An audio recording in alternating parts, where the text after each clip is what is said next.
విద్యా మనోవిజ్ఞాన శాస్త్రం. సో దీంట్లో మనం ఇంట్రడక్షన్ చూద్దాం. పరిచయం. తరగతి గదికి కేంద్ర బిందువు విద్యార్థి. స్టూడెంట్ అనేవాడు తరగతి గదికి కేంద్ర బిందువు. కాబట్టి ఒక పాఠశాల వ్యవస్థ రూపొందింది కేవలం విద్యార్థి కోసం మాత్రమే. కాబట్టి ఒక విద్యార్థి కోసం పాఠశాల వ్యవస్థ అనేది రూపొందింది. అయితే ఇక్కడ మనకి క్లాస్ రూమ్లో టీచర్ అనేవాడు ఎలా ఉండాలి అంటే, teacher is a guide, philosopher and a friend. ఉపాధ్యాయుడు విద్యార్థికి ఒక మార్గదర్శకుడిగా ఉండాలి, తాత్వికుడిగా ఉండాలి, ఒక స్నేహితుడిలాగా ఉండాలి.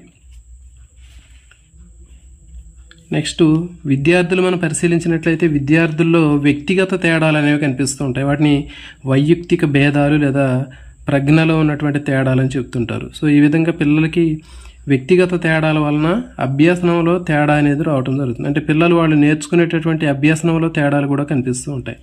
జనరల్గా మనం చూసినట్లయితే విద్యార్థులు స్లో లెర్నర్స్ ఉంటారు, యావరేజ్ ఉంటారు, అబవ్ యావరేజ్ ఉంటారు. సో వీళ్ళందరికీ కూడా మనం ఉపాధ్యాయుడు టీచింగ్ అనేది ఒకే రకంగా చేస్తూ ఉంటాడు. అంటే సైకాలజీ లేదా విద్యా మనోవిజ్ఞాన శాస్త్రం తెలియనటువంటి ఉపాధ్యాయుడు చేసే పని ఏంటంటే, అన్ని రకాలైనటువంటి పిల్లలకు కూడా ఒకే రకంగా టీచింగ్ చేసి వాళ్ళ నుంచి ఒకే రకమైనటువంటి అభ్యసన ఫలితాలని ఆశించటం అనేది జరుగుతుంది. సో కానీ ఒక విద్యా మనోవిజ్ఞాన శాస్త్రం తెలిసినటువంటి ఉపాధ్యాయుడు ఆ విధంగా చేయడు. అంటే విద్యార్థుల్లో ఉన్నటువంటి వ్యక్తిగత తేడాలు ఉండటం వలన విద్యార్థులు మనం చెప్పినటువంటి పాఠాన్ని అన్ని రకాలైనటువంటి విద్యార్థులు ఒకే రకంగా వాళ్ళు గ్రహించలేరు. అదేవిధంగా వాళ్ళు నేర్చుకున్నటువంటి విషయం కూడా, అంటే అభ్యసన ఫలితం కూడా వేరుగా ఉంటుంది.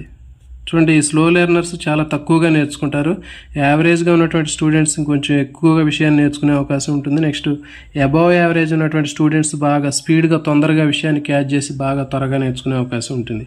సో జనరల్గా మనం ఏం చేస్తాం, ఈ స్లో లెర్నర్ని బేస్ చేసుకొని వీళ్ళు ఏం చదవట్లేదు, మొద్దులు అని చెప్పేసి మనం అంటూ ఉంటాం. కానీ వీళ్ళు ఒక రంగంలో రాణించలేనటువంటి వాళ్ళు వేరే రంగంలో వాళ్ళు రాణించడానికి అవకాశం ఉంటుంది. అంటే పాఠాలు సరిగా అర్థం కాకపోయినా, సరిగా నేర్చుకోలేకపోయినా వాళ్ళు వేరే రంగాలు, అంటే ఏంటి, డాన్స్లో కానివ్వండి, లేకపోతే ఇంకా గేమ్స్లో కానివ్వండి, సో వీళ్ళు వాళ్ళ ప్రతిభను వాళ్ళు చూపిస్తూ ఉంటారు. కాబట్టి పిల్లవాళ్ళ యొక్క వ్యక్తిగత తేడాలు ఏవైతే ఉన్నాయో ఆ వైయక్తిక భేదాలను అనుసరించి మనం పిల్లలకి పాఠం చెప్పాలి. అదేవిధంగా వాళ్ళ యొక్క స్థాయిని బట్టి మనం అభ్యసన ఫలితాలని ఆశించాలి.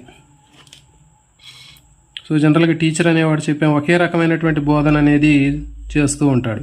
సో మరి ఒకే రకమైనటువంటి బోధన చేసేది ఎవరు అంటే, విద్యా మనోవిజ్ఞాన శాస్త్రం లేదా ఎడ్యుకేషనల్ సైకాలజీ గురించి తెలియనటువంటి ఉపాధ్యాయుడు మాత్రమే తరగతిలో ఉన్నటువంటి అందరూ విద్యార్థులకు ఒకే రకమైనటువంటి బోధన చేయడం జరుగుతుంది. కానీ విద్యా మనోవిజ్ఞాన శాస్త్రం లేకపోతే సైకాలజీ తెలిసినటువంటి ఉపాధ్యాయుడు విద్యార్థుల్లో ఉన్నటువంటి వ్యక్తిగత తేడాలు, వైయక్తిక భేదాల ఆధారంగా విద్యార్థులకు బోధించడం జరుగుతుంది. సో ఈ విధంగా వైయక్తిక భేదాల ఆధారంగా మనం బోధించడం అనేది కేవలం విద్యా మనోవిజ్ఞాన శాస్త్రం తెలిసినటువంటి ఉపాధ్యాయులు మాత్రమే చేయగలుగుతారు. చూడండి, అనేక విషయాల మీద ప్రయోగాలు జరిపి కొన్ని సిద్ధాంతాలు, సూత్రాలు తయారు చేసి ఆ తయారు చేసినటువంటి సిద్ధాంతాలు, సూత్రాలని విద్యా విషయాలకి అన్వయించడమే విద్యా మనోవిజ్ఞాన శాస్త్రం. అంటే మనకి బయట అనేక రకాలైనటువంటి విషయాల మీద ప్రయోగాలు చేస్తూ ఉంటారు. ఆ చేసినటువంటి ప్రయోగాల నుంచి ఫైనల్గా కొన్ని రకాలైనటువంటి సూత్రాలు, సిద్ధాంతాలు తయారు చేస్తారు. ఇట్లా తయారు చేసినటువంటి సిద్ధాంతాలు, సూత్రాలు అనేవి విద్యా విషయాలకు, అంటే ఎడ్యుకేషన్కి సంబంధించినటువంటి విషయాలకి అప్లై చేసి చెప్పడమే విద్యా మనోవిజ్ఞాన శాస్త్రం. దీనివల్ల ఉపయోగం ఏంటి అంటే, చూడండి, తరగతి గదిలో బోధనాభ్యాసన సన్నివేశాలని సమర్థవంతంగా నిర్వహించడానికి మనకి ఈ మనోవిజ్ఞాన శాస్త్రం అనేది ఉపయోగపడుతుంది. అంటే తరగతి గదిలో బోధనాభ్యాసన సన్నివేశం అంటే ఉపాధ్యాయుడు చేసేటటువంటిది బోధన, విద్యార్థి చేసేది అభ్యసనం. సో ఈ బోధన అభ్యసన సన్నివేశం టీచింగ్ లెర్నింగ్ ప్రాసెస్ అంటారు. Teaching learning process. సో ఈ బోధనాభ్యాసన ప్రక్రియ అనేది సమర్థవంతంగా నిర్వహించాలి అంటే ఖచ్చితంగా ఉపాధ్యాయుడికి విద్యా మనోవిజ్ఞాన శాస్త్రం పట్ల అవగాహన ఉండాలి. విద్యార్థి యొక్క శారీరక, మానసిక స్థాయిల గురించి తెలిసి ఉండాలి. అదేవిధంగా విద్యార్థిలో ఉండేటటువంటి వ్యక్తిగత తేడాల గురించి కూడా తెలిసి ఉండాలి. ఈ విధంగా తెలిసినప్పుడు మాత్రమే ఒక ఉపాధ్యాయుడు టీచింగ్లో సక్సెస్ అవ్వటం అనేది జరుగుతుంది. చూడండి, కుర్చీలు బల్లలు తయారు చేయాలంటే కార్పెంటర్కి కర్ర యొక్క స్వభావం తెలిసి ఉండాలి. మంచి క్వాలిటీ ఉన్నటువంటి కర్ర ఉంటేనే అక్కడ మనం మంచి కుర్చీలు కానీ బల్లలు కానీ మంచి క్వాలిటీ ఉన్నటువంటి తయారు చేయవచ్చు. అదేవిధంగా కుండలు తయారు చేసేటటువంటి కుమ్మరికి మట్టి యొక్క స్వభావం తెలిసి ఉండాలి. అంటే ఎలాంటి మట్టిని ఉపయోగిస్తే మనకి కుండ అనేది మంచిగా గట్టిగా తయారవుతుందనే విషయం తెలిసి ఉండాలి. అదేవిధంగా వస్త్రాలు తయారు చేసేటటువంటి వ్యక్తికి నూలు స్వభావం తెలిసి ఉండాలి. సో ఈ విధంగా నూలు స్వభావం తెలిసినప్పుడు మాత్రమే అతను మంచిగా వస్త్రాలు, మంచి క్వాలిటీ ఉన్నటువంటి వస్త్రాలని, క్లాత్ని తయారు చేయడానికి అవకాశం ఉంటుంది. అదేవిధంగా ఒక ఉపాధ్యాయుడికి విద్యార్థి యొక్క స్వభావం తెలిసి ఉండాలి. ఓకే, సో ఈ విధంగా విద్యార్థి యొక్క స్వభావం తెలిసినప్పుడు మాత్రమే విద్యార్థికి తగినట్లుగా పాఠాన్ని బోధించడానికి అవకాశం ఉంటుంది. సో ఇక్కడ ప్రవర్తన అనేది ఏంటంటే విద్యా మనోవిజ్ఞాన శాస్త్రానికి సంబంధించినటువంటిది. అంటే ఇక్కడ మనకి పాఠశాలలో విద్యార్థి యొక్క ప్రవర్తనని మనం విద్యా మనోవిజ్ఞాన శాస్త్రం ద్వారా తెలుసుకోవడం జరుగుతుంది. సో విద్యా మనోవిజ్ఞాన శాస్త్రం మీద మనకి ఎంత అవగాహన ఉంటే విద్యార్థి యొక్క ప్రవర్తన గురించి మనకి అంత ఎక్కువగా అవగాహన అనేది ఉంటుంది. నెక్స్ట్, విద్యా మనోవిజ్ఞాన శాస్త్రం లేదా ఎడ్యుకేషనల్ సైకాలజీ అనేది మనకి జనరల్గా దీన్ని తీసుకున్నట్లయితే ఇది 2 పదాల నుంచి రావడం జరిగింది. సైకాలజీ అంటారు. ఈ psychology is derived from 2 Greek words. 2 Greek పదాల నుంచి రావడం జరిగింది. అదేంటంటే సైకే, తర్వాత లోగోస్. సో ఇవి 2 కూడా మనకి గ్రీకు పదాలు. ఇది చాలా చాలా ఇంపార్టెంట్. ఓకే, సైకాలజీ అనేటటువంటి పదము గ్రీకు భాష నుంచి తీసుకోవడం జరిగింది. సో గ్రీకు భాషలో సైకి ప్లస్ లోగోస్, ఇవి రెండింటి కలయిక వల్ల సైకాలజీ అనేది ఏర్పడటం జరిగింది. సో ఇక్కడ మనకి సైకే అంటే ఆత్మ లేదా మనస్సు, తర్వాత లోగోస్ అంటే స్టడీ, అధ్యయనం చేయటం. సో కాబట్టి ఆత్మ లేదా మనసుని అధ్యయనం చేసేటటువంటి శాస్త్రాన్నే మనకి మనోవిజ్ఞాన శాస్త్రం అని చెప్పడం జరిగింది. సైకాలజీ లేదా మనోవిజ్ఞాన శాస్త్రం అనేటటువంటి విషయాన్ని ఆత్మ లేదా మనసుని అధ్యయనం చేసేటటువంటి శాస్త్రాన్ని సైకాలజీ లేదా మనోవిజ్ఞాన శాస్త్రం అంటారు. అయితే పూర్వకాలంలో మొట్టమొదటిసారిగా మనోవిజ్ఞాన శాస్త్రం అనేది కేవలం ఆత్మను మాత్రమే అధ్యయనం చేసేటటువంటి శాస్త్రంగా చెప్పారు. అంటే తత్వశాస్త్రం తర్వాత అందుకని చెప్పేసి దీన్ని వేదాంత శాస్త్రంలో ఒక భాగంగా చెప్పడం జరిగింది. అంటే మొట్టమొదటిసారిగా ఈ సైకాలజీ లేదా మనోవిజ్ఞాన శాస్త్రం అనేది కేవలం ఆత్మను మాత్రమే అధ్యయనం చేస్తుంది అని చెప్పడం జరిగింది. సో కాబట్టి ఆత్మను మాత్రమే అధ్యయనం చేస్తుంది కాబట్టి ఇది ఒక తత్వశాస్త్రం లేదా వేదాంత శాస్త్రంలో ఒక పార్ట్, ఒక భాగం అని చెప్పడం జరిగింది. అయితే మరి ఈ ఆత్మను పరిశీలించడం అంటే ఎలా పరిశీలించాలి, ఓకే, ఏ విధంగా పరిశీలించాలి, ఆత్మ అనేది ఏ విధంగా ఉంటుంది, దాన్ని ఎలా పరిశీలించాలి, దానికి స్వభావం ఏంటి అనే విషయాల్ని తెలుసుకోవడం చాలా కష్టమైంది. అంటే ఏంటి, ఆత్మ అనేది అమూర్తమైనది, అంటే కంటికి కనిపించినటువంటిది. సో మరి కంటికి కనిపించినటువంటి ఆ ఆత్మ అనేది ఎలా ఉంటుంది, దాన్ని ఎట్లా పరిశీలించాలి, దాని యొక్క నేచర్, స్వభావం ఏంటి అనేటటువంటి విషయం అనేది చాలామందికి అప్పట్లో తెలియలేదు. అందుకని చెప్పేసి మరి సైకాలజీ అంటే ఆత్మను అధ్యయనం చేసేటటువంటి శాస్త్రం అనే విషయాన్ని వాళ్ళు కొట్టివేయటం జరిగింది. సో తర్వాత ఈ ఆత్మను అధ్యయనం చేసేటటువంటి శాస్త్రం కాదు అని చెప్పేసి నెక్స్ట్ దాని నుంచి మనస్సును అధ్యయనం చేసే శాస్త్రం అని చెప్పడం జరిగింది. అంటే ఆత్మ కంటే మనస్సు అనేది కొద్ది కంపేర్ చేసినప్పుడు కొంచెం దీని గురించి వివరించడం అనేది కొద్ది సాధ్యం అవుతుంది. కాబట్టి మొట్టమొదటిసారిగా ఈ సైకాలజీ మనోవిజ్ఞాన శాస్త్రం అనేది ఆత్మను గురించి అధ్యయనం చేసే శాస్త్రం అని చెప్పారు. తర్వాత దాని నుంచి మనసుని అధ్యయనం చేసే శాస్త్రంగా మార్చారు దాన్ని. సో తర్వాత మరి మనస్సును అధ్యయనం చేసే శాస్త్రం అని చెప్పారు కాబట్టి మనస్సు అనేది కూడా ఆత్మలాగే ఇది కూడా అస్థిరమైనది, అమూర్తమైనది, కంటికి కనిపించదు. దీన్ని అధ్యయనం చేయడం కూడా చాలా కష్టంగా ఉంటుంది. అందుకని చెప్పేసి ఈ మనసుని అధ్యయనం చేసే శాస్త్రం అనే పదాన్ని కూడా వాళ్ళు తర్వాత తీసేయటం జరిగింది. కాబట్టి ఫస్ట్ ఆత్మని అన్నారు, ఆత్మని అధ్యయనం చేయటం అన్నారు, తర్వాత దీన్ని తీసివేయడం జరిగింది. తర్వాత మనస్సు అని చెప్పారు. సో ఈ మనసుని అధ్యయనం చేయడం కూడా చాలా కష్టం అనిపించింది, ఇది కూడా అస్థిరమైంది అని అన్నారు. అందుకని చెప్పేసి తర్వాత ప్రవర్తనని అధ్యయనం చేసే శాస్త్రం అని చెప్పారు. సో ఈ విధంగా మనోవిజ్ఞాన శాస్త్రం లేదా సైకాలజీ అనేది ఫస్ట్ ఆత్మని అధ్యయనం చేసే శాస్త్రం అన్నారు, తర్వాత మనసుని అధ్యయనం చేసే శాస్త్రం అని చెప్పారు. తర్వాత చివరికి వచ్చేసి ఈ ఆత్మ మనస్సు రెండు కూడా ఒకే రకంగా ఉన్నాయి, అస్థిరమైనవి, అమూర్తమైనవి, వీటిని పరిశీలించడం సాధ్యం కాదు, కంటికి కనిపించవు అని చెప్పేసి తర్వాత ఇవి రెండింటిని తీసి వాటి ప్లేస్లో ప్రవర్తనని అధ్యయనం చేసే శాస్త్రం అని చెప్పారు. సో ఈ విధంగా మనోవిజ్ఞాన శాస్త్రం అనేది ముందు ఆత్మను పోగొట్టుకుంది, తర్వాత మనస్సును పోగొట్టుకుంది, చివరిగా ప్రవర్తనని నిలుపుకుంది. సో ఈ విషయాన్ని చెప్పినటువంటి సైంటిస్టు వుడ్వర్త్. ఇది చాలా ఇంపార్టెంట్. ఏ శాస్త్రవేత్త మనోవిజ్ఞాన శాస్త్రాన్ని ఆత్మని మనస్సును కోల్పోయి చివరికి ప్రవర్తనను నిలుపుకుంది అని అంటే వుడ్వర్త్ అనేటటువంటి మనోవిజ్ఞాన శాస్త్రవేత్త. సో కాబట్టి ఫస్ట్ ఈ మనోవిజ్ఞాన శాస్త్రం అనేది ఆత్మశాస్త్రంగా ప్రారంభమయ్యి ఫైనల్గా ఇది ప్రవర్తనా శాస్త్రంగా స్థిరపడింది, ఫిక్స్గా ఉంది. సో ఈ విధంగా ఫస్ట్ సైకాలజీ లేకపోతే మనోవిజ్ఞాన శాస్త్రం అనేది ఆత్మశాస్త్రంగా స్టార్ట్ అయ్యి ఫైనల్గా చివరికి వచ్చేసరికి ఇది ఒక ప్రవర్తనా శాస్త్రంగా స్థిరపడటం జరిగింది. సో మరి ప్రవర్తనా శాస్త్రం అని చెప్పాం కాబట్టి ఇప్పుడు మనం ప్రవర్తన గురించి నేర్చుకుందాం. ప్రవర్తన అంటే ఏంటి? ఒక ఉద్దీపనకి ప్రతిస్పందించటమే ప్రవర్తన. ఫర్ ఎగ్జాంపుల్ మనకి ఒక ముళ్ళు గుచ్చుకుంది, ఏం చేస్తాం? కాలుని వెనక్కి లాక్కుంటాం.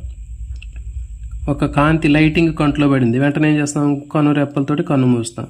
నెక్స్ట్ ఒక పెద్ద శబ్దం వినిపించింది, వెంటనే చెవులు మూసుకుంటాం. ఒక బిర్యానీ వాసన వచ్చింది, ఏం చేస్తుంది? మనకి నోట్లో లాలాజలం అనేది తయారవుతుంది. ఈ విధంగా ఒక ఉద్దీపనకి ప్రతిస్పందన రావటమే ప్రవర్తన. మరి ఆ ప్రవర్తనలో మార్పు అనేది శాశ్వతంగా ఉంటే దాన్ని అభ్యాసనం అంటారు. ఓకే, సో ప్రవర్తన అనేది మనకి కనిపిస్తుంది, అంటే ఒక ఉద్దీపనకి ప్రతిస్పందనని మనం ప్రవర్తన అని చెప్పాం. కానీ మరి ఆ ప్రవర్తనలో మార్పు అనేది శాశ్వతంగా ఉంటే దాన్ని అభ్యాసనం అంటారు. ప్రవర్తనలో మార్పు వచ్చి ఆ మార్పు శాశ్వతంగా ఉంటే అది అభ్యాసనం అంటారు. ఫర్ ఎగ్జాంపుల్ ఒక వ్యక్తి లేకపోతే ఒక స్టూడెంట్ సిగరెట్ తాగుతున్నాడు, స్మోకింగ్. సో స్మోకింగ్ చేసేటప్పుడు అతను పాఠశాలకి రావడం వల్ల స్మోకింగ్ చేయడం వల్ల ఎలాంటి నష్టాలు ఉంటాయి అనేటటువంటి విషయాలు అతనికి నేర్చుకోవడం వల్ల అతను ప్రవర్తనలో మార్పు వచ్చి అతను స్మోకింగ్ చేయడం మానేశాడు. సో ఈ విధంగా మరి ఆ స్మోకింగ్లో మార్పు రావటం అంటే పొగ తాగటం అనేది ఆ అలవాటు అనేది అతనికి మారిపోయింది. సో ఈ విధంగా ఒక ప్రవర్తనలో మార్పు అనేది వచ్చింది. సో దాన్ని ఏమంటారంటే అభ్యాసనం అంటారు. ఓకే, సో ఈ విధంగా ఒక ప్రవర్తనలో వచ్చేటటువంటి మార్పు శాశ్వతంగా ఉంటే దాన్ని అభ్యాసనం అంటారు. నెక్స్ట్ ప్రవర్తనని అధ్యయనం చేసేది మనోవిజ్ఞాన శాస్త్రం. ఆ ప్రవర్తనలో మార్పుని అధ్యయనం చేసేది విద్యా మనోవిజ్ఞాన శాస్త్రం. అర్థమవుతుంది కదా? సో కాబట్టి ప్రవర్తనని అధ్యయనం చేసేది మనోవిజ్ఞాన శాస్త్రం, ఆ ప్రవర్తనలో మార్పుని తీసుకొచ్చేది విద్యా మనోవిజ్ఞాన శాస్త్రం. అంటే ఫర్ ఎగ్జాంపుల్ ఒక ప్రేరణకు ప్రతిస్పందించడమే ప్రవర్తన. సో దాన్నే మనోవిజ్ఞాన శాస్త్రం అంటారు. మరి ఆ ప్రవర్తనలో మార్పు రావటం అనేది విద్యా మనోవిజ్ఞాన శాస్త్రం. ఫర్ ఎగ్జాంపుల్ మీకు ఎగ్జాంపుల్ చెప్తే అర్థమవుతుంది. మనకి ఏదైనా ఒక దారిలో వెళ్ళేటప్పుడు కాలుకి ముళ్ళు గుచ్చుకుంది, మనం ఏం చేసాము? కాలుని పైకి లాక్కున్నాం. అంటే ఏంటి? ముళ్ళు గుచ్చుకోవడం అనేది ఉద్దీపన, దానికి కాలు బయటికి లాక్కోవడం అనేది ప్రతిస్పందన. ఈ విధంగా ఉద్దీపనకి ప్రతిస్పందన జరిగింది, ఇది ఒక ప్రవర్తన. సో ఈ ప్రవర్తన అనేది మనోవిజ్ఞాన శాస్త్రం కిందకు వస్తే మళ్ళీ మనం ఒకసారి ఆ కాలికి ముళ్ళు కుచ్చుకున్న తర్వాత మనం దాని నుంచి ఒక విషయాన్ని నేర్చుకున్నాం కాబట్టి మళ్ళీ ఆ దారికి వెళ్లకుండా దారిని మార్చుకోవటం జరుగుతుంది. అంటే ఏంటి? మన ప్రవర్తనలో మార్పు అనేది రావటం జరిగింది. ఓకే, కాలికి ముళ్ళు గుచ్చుకోవడం అనేది ఆ దారిలో వెళ్ళటం వల్ల మనకి కాలికి ముళ్ళు గుచ్చుకోవడం అనేది ప్రవర్తన అయితే, అది మనోవిజ్ఞాన శాస్త్రం అయితే, మళ్ళీ అదే దారిలో తర్వాత వెళ్ళేటప్పుడు మళ్ళీ ఆ దారి వెళ్లకుండా దారిని మార్చుకోవడం జరుగుతుంది. సో దీన్ని ఏమన్నారంటే విద్యా మనోవిజ్ఞాన శాస్త్రం అంటారు. సో ఈ విధంగా మనకి ప్రవర్తనలో మార్పు అనేది అభ్యసనం.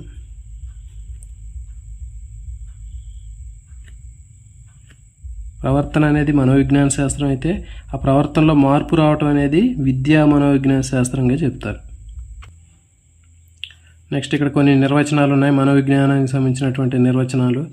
Arthur Gates Boring, Norman N Munn, next Kenneth Clark, Crow and Crow, వీళ్ళు విద్యా మనోవిజ్ఞాన శాస్త్రానికి ఇచ్చినటువంటి నిర్వచనాలు అనేవి చాలా చాలా ఇంపార్టెంట్. సో దీంట్లో మనకి ఒక చిన్న పదాన్ని మనం గుర్తుపెట్టుకుంటే మనకి యాజ్ ఇట్ ఈజ్గా ఎక్కడ ఉండేటటువంటి నిర్వచనాలని మనకి ఎగ్జామ్లో ఇచ్చి ఈ నిర్వచనాన్ని ఎవరు చెప్పారు అనేటటువంటి విషయాన్ని అడగటం జరుగుతుంది. కాబట్టి ఇక్కడ మనకి ఆ ఇచ్చేటటువంటి వాళ్ళు చెప్పినటువంటి నిర్వచనంలో ఒక కీవర్డ్ని మనం లింకప్ చేసుకోవాలి. ఇచ్చేటటువంటి శాస్త్రవేత్తకి, మనోవిజ్ఞాన శాస్త్రవేత్తకి వాళ్ళు చెప్పినటువంటి అంశానికి సంబంధించినటువంటి ఒక కీవర్డ్ మనం కనెక్ట్ చేసుకుంటే ఈజీగా గుర్తుపెట్టుకోవడానికి అవకాశం ఉంటుంది. మొత్తం ఈ సైకాలజీలో చివరి వరకు చాలా రకాలైనటువంటి నిర్వచనాలు ఉంటాయి. ప్రతి ఒక్క నిర్వచనాన్ని గుర్తుపెట్టుకోవడం చాలా కష్టం. కాబట్టి మనకు ఆ ఇచ్చేటటువంటి సెంటెన్స్లో ఉన్నటువంటి కీవర్డ్ని ఆ సైంటిస్ట్ తోటి లింకప్ చేసుకొని గుర్తుపెట్టుకుంటే చాలా ఈజీగా ఉంటుంది. చూడండి, ఫస్ట్ ఆర్డర్ గేట్స్. సో ఈ ఆర్డర్ గేట్స్ అనేటటువంటి శాస్త్రవేత్త ఏం చెప్పాడంటే, మనోవిజ్ఞాన శాస్త్రం అంటే జీవుల ప్రవర్తన సాధారణ సూత్రాలను తెలిపేటటువంటి దాన్ని మనోవిజ్ఞాన శాస్త్రం అన్నాడు. అంటే ఆర్డర్ గేట్స్ అనేటటువంటి మనోవిజ్ఞాన శాస్త్రవేత్త ఏం చెప్పాడంటే, మనోవిజ్ఞాన శాస్త్రం అంటే జీవుల యొక్క ప్రవర్తన సాధారణ సూత్రాలని తెలిపేటటువంటి దాన్నే మనోవిజ్ఞాన శాస్త్రం అన్నాడు. సో ఇక్కడ మనం దీన్ని ఏ విధంగా గుర్తుపెట్టుకుంటాం అంటే ఆర్డర్ గేట్స్ అని గుర్తుపెట్టుకుందాం. అంటే ఇక్కడ జీవుల ప్రవర్తన సాధారణ సూత్రాలు, ఇది మనకి కీవర్డ్. అంటే ఏంటి, ఫర్ ఎగ్జాంపుల్ మ్యాథ్స్ టీచర్ పిల్లలకి కొన్ని సాధారణ సూత్రాలు నేర్చుకుని రమ్మని చెప్తే పిల్లలు అవి నేర్చుకోకుండా వచ్చారు. అంటే ఏంటి, వాళ్ళ యొక్క ప్రవర్తనలో మార్పు అనేది రాలేదు. అప్పుడు ఏం చేశాడు ఆ టీచరు, ఆ స్టూడెంట్ని గేట్ దగ్గర నిలబడమని ఆర్డర్ వేశాడు. సో కాబట్టి ఆ టీచర్ ఏం చేశాడు, గేట్ దగ్గర నిలబడమని ఆర్డర్ వేశాడు. కాబట్టి సో ఈ విధంగా మనం జీవుల ప్రవర్తన సాధారణ సూత్రాలు, ఆర్డర్ గేట్స్, ఇది గుర్తుపెట్టుకోవాలి. ఓకే, మ్యాథ్స్ టీచరు సాధారణ సూత్రాలను చదువుకురమ్మని చెప్పినప్పుడు ఆ స్టూడెంట్ సూత్రాలు చదువుకురాకపోతే, అతని ప్రవర్తనలో మార్పు రాకపోతే ఇప్పుడు ఏం చేశాడంటే ఆ టీచరు అతని గేట్ దగ్గర నిలబడమని ఆర్డర్ వేశాడు. సో ఇట్లా గుర్తుపెట్టుకోవాలి. Next boring. సో ఈ బోరింగ్ అనేటటువంటి సైంటిస్ట్లో ఇక్కడ మనకి రింగ్ అనేటటువంటి పదం ఉంది. సో మానవ స్వభావాన్ని అధ్యయనం చేసేదే మనోవిజ్ఞాన శాస్త్రం అని బోరింగ్ చెప్పడం జరిగింది. సో కాబట్టి ఇక్కడ దీంట్లో మనం గుర్తుపెట్టుకునేది ఏంటంటే, జనరల్గా మానవ స్వభావం ఏంటి అంటే, చాలామందికి గోల్డ్ రింగులు ఎక్కువగా చేతులకి రింగులు పెట్టుకోవటం, చేతి నిండా 4-5 రింగులు పెట్టుకుంటూ ఉంటారు. సో ఇట్లా అలాంటి నేచర్ అనేది స్వభావంగా అనిపిస్తూ ఉంటుంది. సో ఇట్లా ఆ చేతులకి అన్ని చేతి వేళ్ళకి ఆ రింగులు పెట్టుకోవటం అనేటటువంటి ఆ నేచర్ కనిపిస్తూ ఉంటుంది. అది మానవ స్వభావం. సో దాన్ని బోరింగ్ అని గుర్తుపెట్టుకోవాలి, ring. Next Norman L Munn. So ఈ విద్యా మనోవిజ్ఞాన శాస్త్రవేత్త ఏం చెప్పాడంటే, బాహ్య అనుభవాలు అంతర్గత ప్రక్రియల గురించి వివరించడమే మనోవిజ్ఞాన శాస్త్రం అన్నాడు. అంటే బాహ్య అనుభవాలు అంతర్గత ప్రక్రియల గురించి వివరించడమే మనోవిజ్ఞానం అని నార్మల్ మన్ అనేటటువంటి ఈ విద్యా మనోవిజ్ఞాన శాస్త్రవేత్త చెప్పాడు.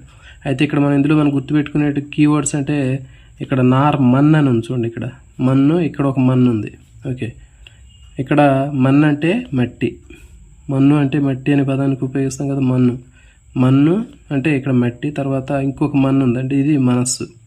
అంటే మన్ను అంటే బాహ్య అనుభవాలు, అంటే మనం మట్టిలో ఆడుకున్నటువంటి అనుభవాలు కనిపిస్తూ ఉంటాయి ఇక్కడ, బాహ్య అనుభవాలు. తర్వాత ఇంకొక మన్ను అంటే ఏంటి, మనస్సు అంటే అంతర్గత ప్రక్రియలు, మనసులో జరిగేటటువంటి ప్రక్రియలు. చిన్నతనంలో మనం చిన్నప్పుడు మట్టిలో ఆడుకునేటటువంటి ఆ సందర్భాల్లో మనకి బాహ్య అనుభవాలు ఉంటాయి, అంతర్గత ప్రక్రియలు కూడా కనిపిస్తూ ఉంటాయి. సో కాబట్టి ఇక్కడ మన్ ఇక్కడ 2 మన్నులు కనిపిస్తున్నాయి. అంటే ఒక మన్ను అంటే బయట బాహ్య అనుభవాలు, అంటే మట్టిలో జరిగే అనుభవాలు.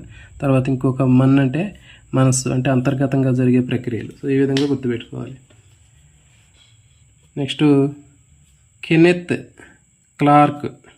సో ఈ కెన్నెత్ క్లార్క్ అనేటటువంటి సైంటిస్ట్ ఏం చెప్పాడంటే, భాష, ఇంగితాలు, ఆలోచనలు, స్వప్నాల గురించి అధ్యయనం చేయటమే విద్యా మనోవిజ్ఞాన శాస్త్రం అని ఈ కెన్నెత్ క్లార్క్ చెప్పడం జరిగింది. సో ఇక్కడ మనం గుర్తుపెట్టుకోవాల్సింది ఏంటంటే, ఇక్కడ నెత్తి మీద కార్క్ బాల్ పడింది అనుకుందాం. సో నెత్తి మీద కార్క్ బాల్ పడినప్పుడు ఏమైంది, బ్రెయిన్కి డ్యామేజ్ అయ్యిద్ది, బ్రెయిన్కి దెబ్బ తగిలింది. అప్పుడు అతని భాష, ఇంగితాలు, ఆలోచనలు, స్వప్నాలు అన్నీ కూడా చేంజ్ అయిపోతాయి.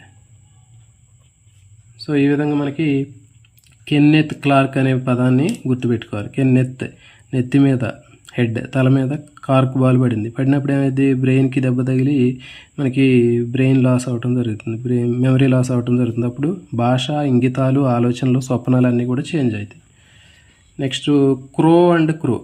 సో ఈ సైంటిస్ట్ ఏం చెప్పాడంటే, ఒక మనిషి యొక్క ప్రవర్తన మరొక మనిషి యొక్క ప్రవర్తనతో ఉన్నటువంటి సంబంధాన్ని మనోవిజ్ఞాన శాస్త్రం అని చెప్పాడు. సో ఈ క్రో ఈ మనోవిజ్ఞాన శాస్త్రం అయితే ఏం చెప్పాడంటే, ఒక మనిషి యొక్క ప్రవర్తన ఇంకొక మనిషి యొక్క ప్రవర్తనతో ఉన్నటువంటి సంబంధాన్ని విద్యా మనోవిజ్ఞాన శాస్త్రం లేదా మనోవిజ్ఞాన శాస్త్రం అని క్రో చెప్పడం జరిగింది. సో మనకి జనరల్గా క్రో అంటే కాకులు, క్రోస్ అంటే కాకు కదా. సో ఇక్కడ క్రో అంటే ఏంటి, ఒక కాకి ఇంకొక కాకి. జనరల్గా ఒక కాకి ఏదైనా ఫుడ్ దొరికితే వెంటనే అది పోయి మిగిలిన కాకులు కూడా ఇన్ఫర్మేషన్ ఇచ్చి షేర్ చేస్తుంది. అంటే ఒక కాకి దాని దగ్గర ఉన్నటువంటి ఆ బిహేవియర్ని, ఇన్ఫర్మేషన్ని ఇంకొక కాకితోటి షేర్ చేసుకుంటుంది.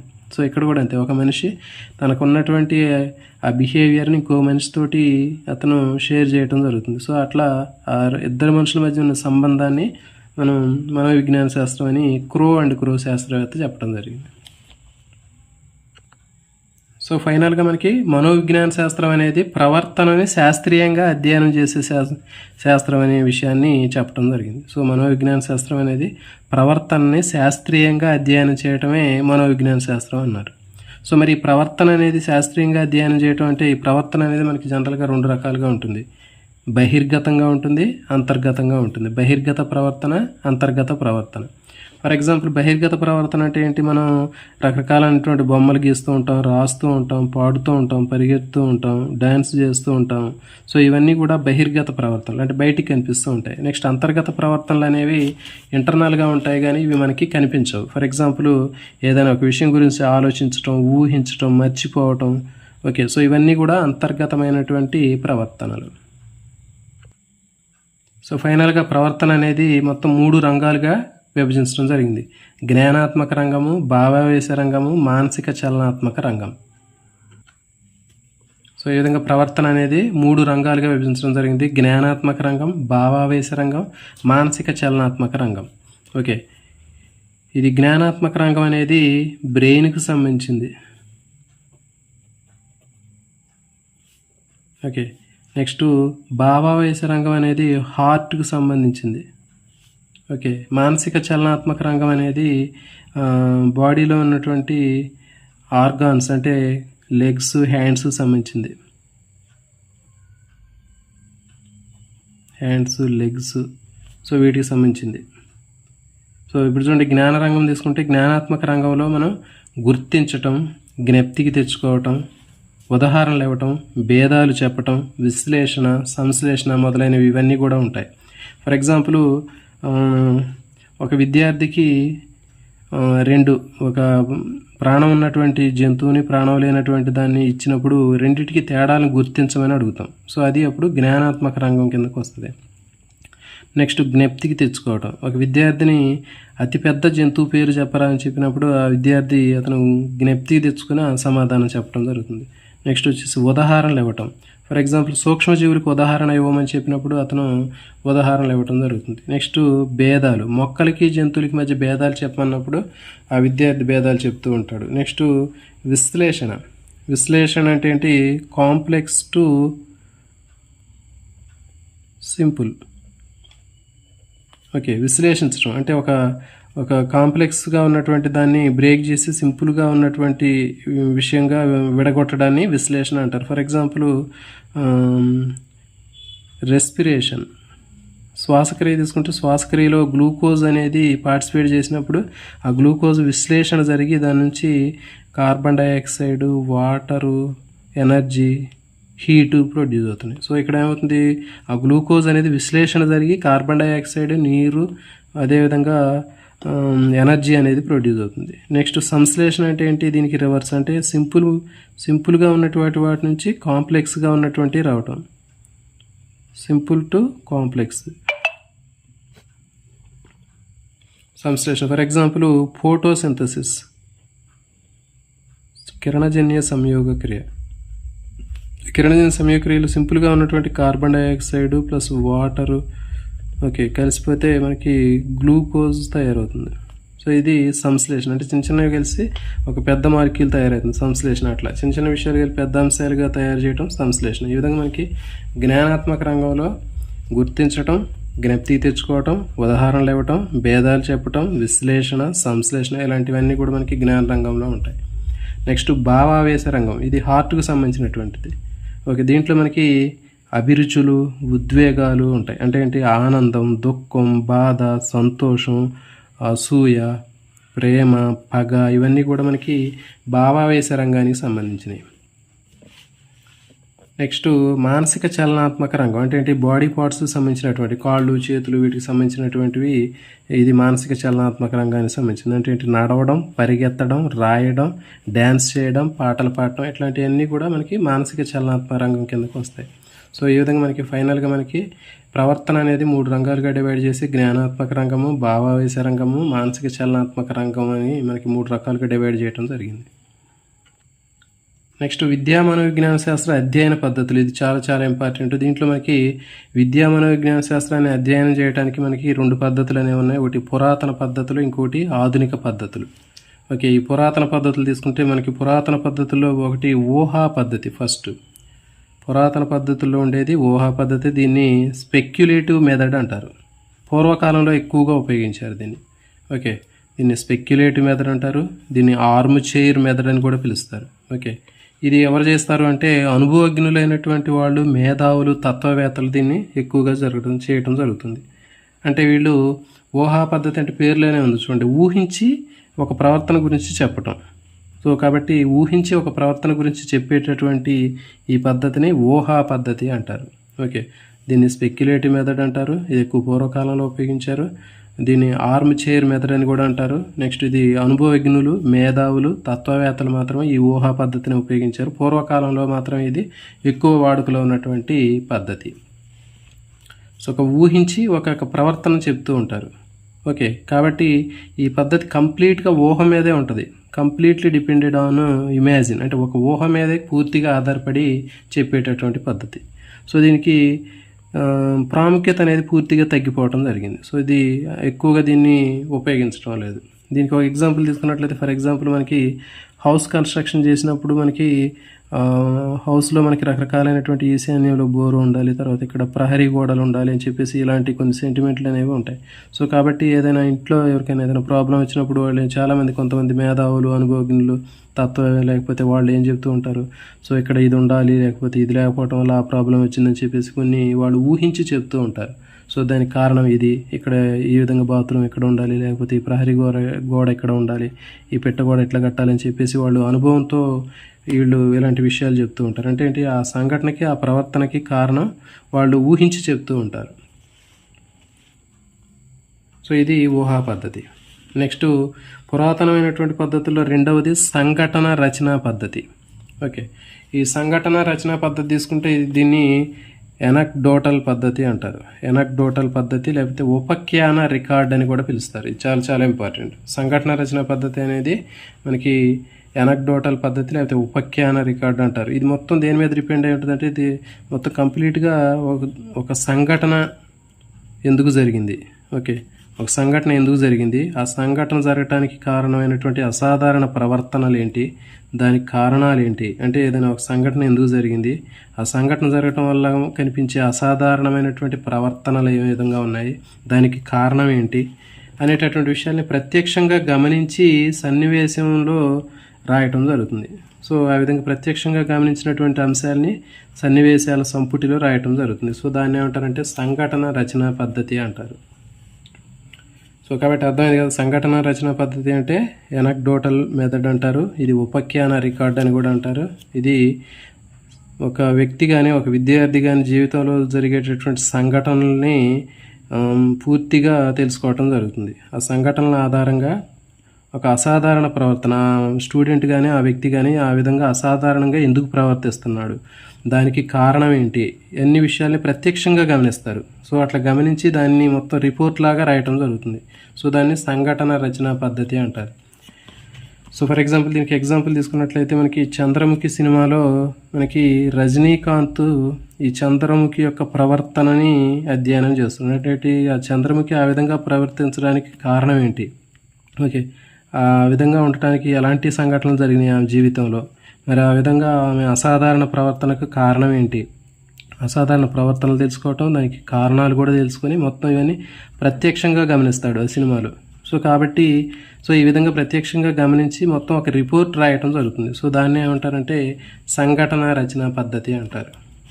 సో ఇంకొక ఎగ్జాంపుల్ తీసుకున్నట్లయితే స్టూడెంట్స్ కొంతమంది addicted with smoking and khaini and pan masala. So కొంతమంది విద్యార్థులు స్మోకింగ్, పొగకు కానీ, పొగ తాగటం కానీ, లేకపోతే ఖైనీలు, గుట్కాలు తింటూ ఉంటారు. సో మరి అట్లా తినటం వల్ల వాళ్ళ యొక్క ప్రవర్తనలో మార్పు వస్తుంది. అంటే అవి తీసుకునేటప్పుడు ఒక్కోసారి అవి సరిగా వాళ్ళకి అందుబాటులో లేనప్పుడు కానీ దొరకనప్పుడు కానీ వాళ్ళకి ప్రవర్తన అనేది చాలా డిఫరెంట్గా ఉంటుంది. సో అలాంటి విద్యార్థుల యొక్క ప్రవర్తనని అధ్యయనం చేసి ఆ సంఘటన కారణం ఏంటి, అసాధారణ ప్రవర్తన ఎందుకు వచ్చింది, దానికి కారణం ఏంటి అని ఉపాధ్యాయులు ప్రత్యక్షంగా గమనించి ఆ రిపోర్ట్ రాయటం అనేది జరుగుతుంది. సో దాన్ని సంఘటన రచన పద్ధతి అని చెప్తారు.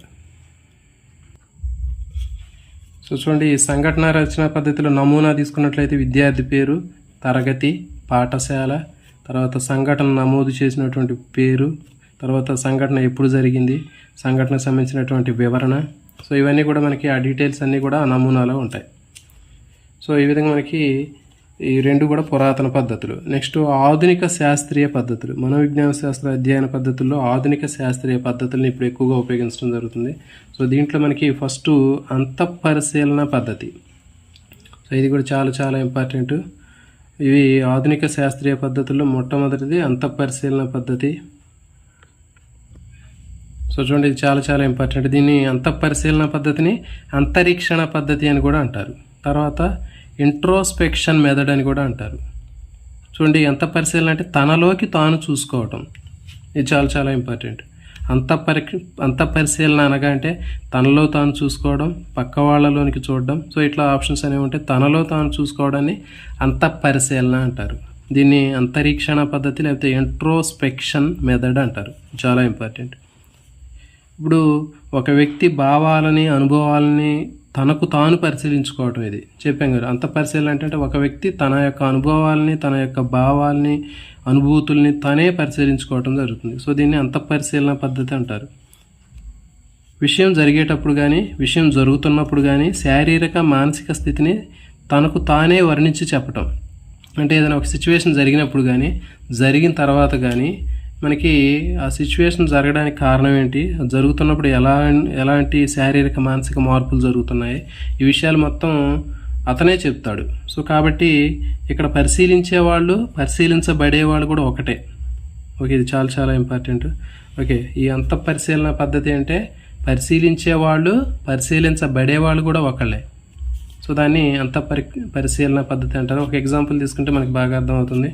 సో చూడండి, ఫర్ ఎగ్జాంపుల్ ఫస్ట్ ర్యాంక్ వచ్చినటువంటి స్టూడెంట్ తన యొక్క అనుభవాలు, ఆలోచనల్ని చెప్పడం జరుగుతుంది. సో అతను తనలోకి తాను చూసుకొని తన యొక్క అనుభవాలు, తర్వాత తన యొక్క మానసిక స్థితి, ఓకే, తన భావాలు, అనుభవాలు, మానసిక స్థితి ఇవన్నిటిని కూడా అతను చెప్తూ ఉంటాడు. సో దాన్నే అంతఃపరిశీలన పద్ధతి అని చెప్తారు. ఫర్ ఎగ్జాంపుల్ ఇంకోటి, ఒక వరదల్లో కొట్టుకుపోయి రక్షించబడినటువంటి వ్యక్తిని మనం అడిగితే అతను ఆ విధంగా కొట్టుకుపోయేటప్పుడు అతని యొక్క భావాలు, అనుభూతులు, అనుభవాలు, ఓకే, సో మానసిక, శారీరక స్థితి అతనే ఓన్గా చెప్తూ ఉంటాడు. అంటే తనలో తాను చూసుకొని ఆ సిచ్యువేషన్లో ఉన్నప్పుడు అతను ఎట్లా ఫీల్ అయ్యాడు అనేటటువంటి విషయాల్ని చెప్పడం జరుగుతుంది. సో దీన్ని ఏమన్నారంటే అంతఃపరిశీలన పద్ధతి అని చెప్తున్నారు. నెక్స్ట్ డిఎస్సిలో ఫస్ట్ ర్యాంక్ వచ్చినటువంటి స్టూడెంటు తన యొక్క మానసిక, శారీరక స్థితిని అతనే వర్ణించి చెప్తూ ఉంటాడు. సో ఇక్కడ పరిశీలించేవాడు, పరిశీలించబడేవాళ్ళు ఒక్కరే. సో ఇది కూడా చాలా చాలా ఇంపార్టెంట్. ఏ పద్ధతిలో పరిశీలించేవాడు, పరిశీలించబడేవాళ్ళు ఒకరే అయి ఉంటారు అంటే అంతఃపరిశీలన పద్ధతి. సో ఇది చాలా చాలా ఇంపార్టెంట్. సో మరి ఈ అంతఃపరిశీలన పద్ధతి అనేది కొన్ని దాంట్లో మెరిట్స్ ఉంటాయి, డిమెరిట్స్ ఉంటాయి. మెరిట్స్ తీసుకున్నట్లయితే అది చేయటం చాలా ఈజీగా ఉంటుంది, తక్కువ టైంలోనే కంప్లీట్ చేసుకోవచ్చు. ఓకే, అది ఓవరాల్గా నోటితో చెప్పొచ్చు, లేకపోతే పేపర్ మీద రాసి చెప్పొచ్చు. అవి మెరిట్స్. అయితే డిమెరిట్స్ దీన్ని మనం తీసుకున్నట్లయితే వీటిలో నో ప్రూఫ్స్, వీటికి ఎలాంటి ప్రూఫ్లు అనేవి ఉండవు. అంటే అంతఃపరిశీలన పద్ధతిలో తనలో తాను చూసుకొని చెప్తున్నాడు కాబట్టి అతను చెప్పేవి అన్నీ కూడా కరెక్టా కాదా అనేవి మనం కరెక్ట్గా చెప్పలేం. వీటికి ప్రూఫ్లు అనేవి ఉండవు. నెక్స్ట్ కొన్ని భావాల్ని, అనుభూతుల్ని వర్ణించి చెప్పలేం. ఓకే, ఫర్ ఎగ్జాంపుల్ కొన్ని బాధ, భయం, ఫర్ ఎగ్జాంపుల్ ఒక పెద్ద పులి వెంటబడింది. ఆ వెంటబడినప్పుడు అతనికి ఉన్నటువంటి ఫీలింగ్స్ని అతను ఓన్గా చెప్తాడు, కానీ కొన్ని ఆ విషయాల్ని మనం ఎక్స్ప్రెస్ చేయడానికి వీలు కుదరదు. సో అలాంటి అనుభూతుల్ని, భావాల్ని మనం ఈ అంతఃపరిశీలన పద్ధతి ద్వారా మనం చెప్పలేము. నెక్స్ట్ మోగ జంతువులు కానీ, మోగవాళ్ళు కానివ్వండి, మానసిక వికలాంగులు, మానసిక రోగులు కానివ్వండి, కొన్ని పశువులు కానీ వాటి యొక్క ప్రవర్తన మనం ఎట్లా చెప్పలేము. సో ఇవన్నీ వాటి యొక్క లోపలికి, వాళ్ళ మానసికంగా ఉన్నటువంటి, లోపలగా ఉన్నటువంటి జరిగినటువంటి విషయాల్ని ఈ మోగవాళ్ళు కానివ్వండి, లేకపోతే మానసిక రోగులు కానీ, పశువులు కానీ వాళ్ళలో వాళ్ళు చూసుకొని వాళ్ళకి జరిగినటువంటి విషయాల్ని, ఫీలింగ్స్ని ఎక్స్ప్రెస్ చేయడం అనేది సాధ్యం కాదు. సో ఇవి డిమెరిట్స్. నెక్స్ట్ ఇంకోటి పరిశీలన పద్ధతి. సో ఇది కూడా చాలా చాలా ఇంపార్టెంట్. ఆధునిక మనోవిజ్ఞాన శాస్త్రంలో అధ్యయన పద్ధతిలో పరిశీలన పద్ధతి చాలా ఎక్కువ ప్రయారిటీ అనేది ఉంటుంది. సో దీంట్లో మనుషులు జంతువుల యొక్క ప్రవర్తనని జాగ్రత్తగా పరిశీలించడం. సో అదే పరిశీలన పద్ధతి. అంటే జనరల్గా మనం పరిశీలించడం అంటే మామూలు క్యాజువల్గా మనం చూడటం కాదు. పరిశీలించడం అనేది మనం క్యాజువల్గా బయట పరిశీలిస్తుంటాం. కానీ ఈ పరిశీలన ఏంటంటే మనం నిర్దిష్టంగా ఉండాలి, దాని మీద ఆసక్తి ఉండాలి, సన్నద్ధంగా ఉండాలి. సో ఈ విధంగా నిర్దిష్టత, ఆసక్తి, సన్నద్ధతతో ఒక విషయం గురించి మనం జాగ్రత్తగా పరిశీలించేటటువంటి పద్ధతిని పరిశీలన పద్ధతి అంటారు. అంటే మనుషుల ప్రవర్తనలో జంతువుల ప్రవర్తన జాగ్రత్తగా పరిశీలించడమే పరిశీలన పద్ధతి. సో ఇది మనకి 4 రకాలుగా ఉంటుంది. చూడండి, ఫస్ట్ది సహజ పరిశీలన. సహజ పరిశీలన అంటే ఏంటి? మనం పరిశీలించేటటువంటి అంశాలని సహజ పరిస్థితుల్లో పరిశీలిస్తాం. సో మనం ఏ అంశాలను పరిశీలించాలనుకుంటున్నామో, లేకపోతే ఏ ప్రవర్తన తెలుసుకోవాలనుకుంటున్నామో ఆ తెలుసుకోవాల్సినటువంటి ప్రవర్తనకు సంబంధించినటువంటి విషయాల్ని సహజ పరిస్థితుల్లో తెలుసుకుంటాం. సో అట్లా తెలుసుకున్నట్లయితే అలాంటి పరిశీలన సహజ పరిశీలన అంటారు. ఓకే, ఫర్ ఎగ్జాంపుల్ చింపాంజీ ప్రవర్తన గురించి తెలుసుకోవాలనుకోండి, మనం డైరెక్ట్గా చింపాంజీల యొక్క ప్రవర్తనని పరిశీలించవచ్చు. సహజ వాతావరణంలో పోయి పరిశీలిస్తాం.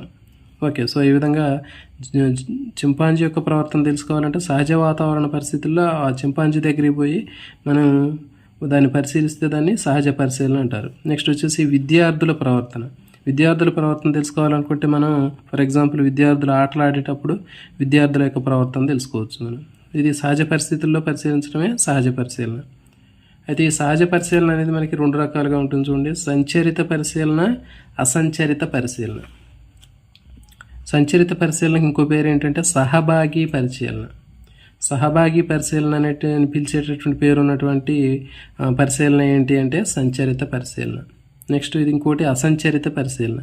పేరులోనే ఉంది. సంచరితం అంటే ఏంటి? సంచరించడం. అంటే ఎవరైతే పరిశీలించాలనుకున్నటువంటి వ్యక్తి ఎవరిని పరిశీలించాలనుకుంటున్నారో వాళ్ళతో కలిసిపోయి వాళ్ళతో పాటు వండుకుంటూ వాళ్ళ యొక్క ప్రవర్తనని తెలుసుకోవటమే సంచరిత పరిశీలన. సో ఇక్కడ పరిశీలించబడే వాళ్ళు మేము పరిశీలించబడుతున్నాం అనేటటువంటి విషయము వాళ్ళకి తెలియకూడదు. ఓకే, సో దాన్ని ఏమంటారంటే సంచరిత పరిశీలన అంటారు. ఇక్కడ ఎగ్జాంపుల్ తీసుకుంటే మీకు బాగా అర్థమవుతుంది. సో ఫర్ ఎగ్జాంపుల్ ఒక టీచరు విద్యార్థుల యొక్క ప్రవర్తనని తెలుసుకోవాలనుకుంటున్నాడు.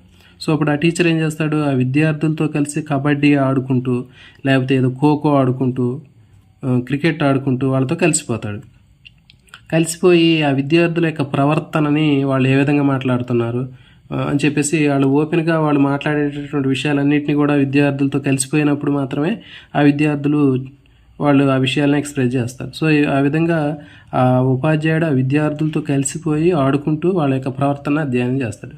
సో మరి ఇట్లా అధ్యయనం చేసేటప్పుడు ఆ విద్యార్థులకి టీచరు మన యొక్క ప్రవర్తన అధ్యయనం చేస్తున్నాడు అనే విషయం తెలియకూడదు, తెలవదు కూడా. సో మరి అట్లా తెలిస్తే ఏమవుతుందంటే వాళ్ళ యొక్క ప్రవర్తన అనేది బయటికి కనిపించకుండా పోతుంది.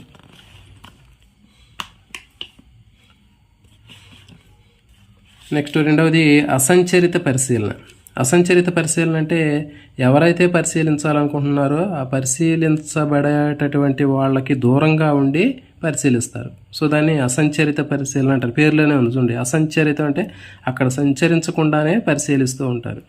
సో ఫర్ ఎగ్జాంపుల్ దూరంగా ఉండి పసిపిల్లల ప్రవర్తన, జంతువుల ప్రవర్తన, పక్షుల ప్రవర్తన మనం పరిశీలించవచ్చు. ఫర్ ఎగ్జాంపుల్ మనం చూస్తూనే ఉంటాం, కోతులు ఎక్కడైనా మనకు కనిపిస్తుంటాయి. కోతులన్నీ కూడా గోడల మీద కూర్చొని అవి పేలు చూసుకుంటూ ఉంటాయి. సో అట్లా మరి అవి పేలు చూసుకునేటప్పుడు మనం దూరంగా ఉండి వాటి యొక్క ప్రవర్తనను మనం పరిశీలించవచ్చు. అట్లా కాకుండా దాని దగ్గర పోయి నుంచొని మనం పరిశీలించామనుకోండి, ఆ ప్రవర్తన కనిపించకుండా పోయి అది దూరంగా వెళ్ళిపోవటం జరుగుతుంది. సో ఈ విధంగా మనం ఇక్కడ అసంచరిత పరిశీలనలో ఒకళ్ళు మన పరిశీలిస్తున్నారు అనేటటువంటి విషయం కూడా తెలియదు, వాళ్ళకి కనపడకుండా దూరంగా ఉండి ఇక్కడ పరిశీలించడం జరుగుతుంది. ఫర్ ఎగ్జాంపుల్ పసిపిల్లల ప్రవర్తన, జంతువుల ప్రవర్తన, పక్షుల ప్రవర్తన మనం తెలుసుకోవచ్చు. ఫర్ ఎగ్జాంపుల్ కొన్ని పక్షులు గూళ్ళు కడుతూ ఉంటాయి. సో మరి గూడు కట్టేటప్పుడు మనం వాటికి కనిపించే విధంగా దగ్గరికి పోయినాం అనుకోండి, అవేం చేస్తాయి, ఆ పక్షులన్నీ కూడా అవి దాని యొక్క ప్రవర్తనని అవి వదిలిపెట్టి దూరంగా వెళ్ళిపోవటం జరుగుతుంది. కాబట్టి అక్కడ మనం వాటికి కనిపించకుండా దూరంగా ఉండి సంచరించకుండా వాటి యొక్క ప్రవర్తన తెలుసుకుంటాం. సో దీన్ని అసంచరిత పరిశీలన అంటారు.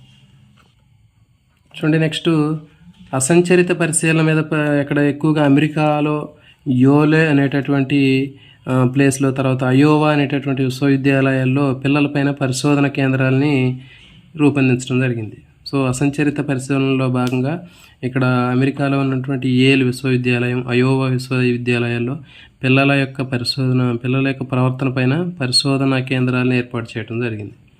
నెక్స్ట్ గెస్సెల్, ఇది చాలా ఇంపార్టెంట్. ఓకే, గెస్సెల్ అనేటటువంటి శాస్త్రవేత్త పిల్లల యొక్క ప్రవర్తనని అసంచరిత పరిశీలన కింద విద్యార్థుల యొక్క ప్రవర్తన తెలుసుకోవడం కోసం ఒక అబ్జర్వేషన్ డోమ్ని ఏర్పాటు చేయడం జరిగింది. సో ఇది అబ్జర్వేషన్ డోమ్ అనేది మనకి ఇట్లా కనిపిస్తూ ఉంటుంది. సో జనరల్గా మనకి నర్సరీలు కనిపిస్తూ ఉంటాయి, మొక్కలు పెంచేటటువంటి నర్సరీలు కనిపిస్తుంటాయి. ఆ నర్సరీలో చుట్టూ కూడా మనకి డోమ్ లాగా ఉంటుంది. అట్లాగే ఇతను ఏం చేశాడంటే ఈ గెస్సెల్ అనే శాస్త్రవేత్త ఒక అబ్జర్వేషన్ డోమ్ తయారు చేశాడు. సో దానికి తయారు చేసిన తర్వాత అది ఎట్లా ఉంటుందంటే వన్ వే స్క్రీన్ లాగా ఉంటుంది. చూడండి, ఇది వన్ వే స్క్రీన్ లాగా ఉంటుంది. అంటే ఫర్ ఎగ్జాంపుల్ మనకి కారుకి గ్లాసులు ఉంటాయి. గ్లాసులో మనకి లోపల ఉన్న వాళ్ళకి బయట ఉన్న వాళ్ళు కనిపిస్తారు, కానీ బయట నుంచి చూస్తే లోపల ఎవరుందో మనకి ఆ బ్లాక్ ఫిల్మ్ ఉన్నటువంటి గ్లాసులోంచి లోపల వాళ్ళు కనిపించరు. సో అట్లాగే ఇక్కడ మనకి ఈ అబ్జర్వేషన్ డోమ్లో ఈ వన్ వే స్క్రీన్ ఉంటుంది. అంటే దీనికి చుట్టూ కొంతమంది అబ్జర్వేషన్ చేసేవాళ్ళు ఉంటారు. ఓకే, వీళ్ళందరూ కూడా కెమెరాలు, ఓకే, తర్వాత ఆడియో రికార్డ్స్, వీడియో రికార్డులు, ఓకే, తర్వాత చెక్ లిస్టులు ఇవన్నీ పెట్టుకొని వీళ్ళు ఉంటారు ఇక్కడ బయట చుట్టూ. సో వీళ్ళు ఏం చేస్తారంటే లోపలికి పిల్లల్ని పంపిస్తారు. లోపలికి పిల్లల్ని పంపించి వాళ్ళు ఆడుకోవటం, డాన్సులు చేయటం, పాడుకోవటం, ఇట్లాంటివన్నిటిని కూడా వాళ్ళు లోపల చేస్తూ ఉంటారు. వాటిని వీళ్ళు బయట నుంచి అబ్జర్వేషన్ చేస్తూ ఉంటారు. సో మరి ఇట్లా అబ్జర్వేషన్ చేసేటప్పుడు లోపల ఉన్నటువంటి పిల్లలకి బయట వాళ్ళు చేసేటటువంటి అబ్జర్వేషన్ అనేది తెలియదు. ఎందుకంటే ఇక్కడ మనకి వన్ వే స్క్రీన్ ఉందని చెప్పాము మనం. ఈ వన్ వే స్క్రీన్ ఉండటం వల్ల ఏంటంటే లోపల ఉన్న వాళ్ళు బయట ఉన్న వాళ్ళకి కనిపిస్తారు, కానీ ఈ బయట ఉన్న వాళ్ళు లోపల ఉన్న పిల్లలకి మాత్రం కనిపించరు. అందుకని చెప్పేసి ఒకవేళ కనిపించారనుకోండి, ఆ పిల్లల్లో ఆడుకునేటటువంటి సహజ ప్రవర్తన అనేది అక్కడ మరుగున పడి కనిపించకుండా పోతుంది. అందుకని చెప్పేసి ఈ వన్ వే స్క్రీన్లో బయట అబ్జర్వేషన్ చేసే వాళ్ళకి మాత్రమే లోపల పిల్లలు వాళ్ళు ఆడుకుంటున్నారా, డాన్సులు చేస్తున్నారా, వాళ్ళ యొక్క ఒరిజినల్ బిహేవియర్ అనేది బయటకు కనిపిస్తుంది. సో దీన్ని వన్ వే స్క్రీన్ అంటారు. దీన్ని గెస్సెల్ అనేటటువంటి శాస్త్రవేత్త అబ్జర్వేషన్ డోమ్ని ఏర్పాటు చేయడం జరిగింది. చాలా ఇంపార్టెంట్. సో ఈ విధంగా వాళ్ళు బయట ఉన్నవాళ్ళు కెమెరాలు, వీడియోలు, టేప్ రికార్డులు, చెక్ లిస్టుల ద్వారా వాళ్ళు ఏ అంశాలను పరిశీలించాలనుకుంటున్నారో పరిశీలించాల్సినటువంటి అంశాలను మొత్తం వాళ్ళు రికార్డ్ చేసుకుంటారు. నెక్స్ట్ తర్వాత నియంత్రిత పరిశీలన. ఆధునిక పరిశీలన పద్ధతుల్లో మూడవది ఏంటంటే నియంత్రిత పరిశీలన. సో ఇదేంటంటే కృత్రిమ పరిస్థితుల్లో తయారు చేస్తారు. అంటే సహజ సిద్ధమైనటువంటి పరిస్థితుల్లో పరిశీలించాల్సినటువంటి అంశాలను పరిశీలించడానికి కుదరనప్పుడు నియంత్రిత పరిశీలన ఉపయోగిస్తారు. ఓకే, సో ఫర్ ఎగ్జాంపుల్ మనకి దాన్ని ఏమంటారంటే నియంత్రిత పరిశీలన లేకపోతే కృత్రిమ పరిశీలన అంటారు. ఫర్ ఎగ్జాంపుల్ మనకి సహజ పరిస్థితుల్లో ఒక పరిశీలన మనం చేయటం సాధ్యం కాదు. సో మరి అలాంటప్పుడు ఇక్కడ మనం నియంత్రిత పరిశీలన ఉపయోగిస్తాం. ఫర్ ఎగ్జాంపుల్ పావులో కుక్క మీద ప్రయోగం చేశాడు. అంటే ఏంటి, నిబంధిత ఉద్దీపన ప్రతిస్పందనకు సంబంధించినటువంటి ప్రయోగం పావులో కుక్క మీద చేయడం జరిగింది. ఈ కుక్కకి ఫస్ట్ గంట కొట్టినప్పుడు లాలాజలం విడుదల కాలేదు.